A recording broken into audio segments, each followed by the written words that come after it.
ملک علی جان محب الله شاه نجیب الله شاه کلي شیخان سره په پاکستان تحریک انصاف کې شمولیت وکړي. 700 کسان دوی سره باقاعده شمولیت کوي.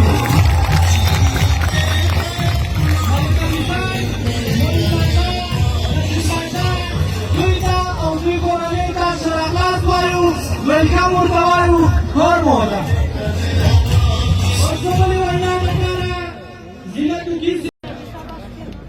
ملک علی جان محب الله شاه نجیب الله شاه کلي شیخان سره په پاکستان تحریک انصاف کې شمولیت وکړي. 700 کسان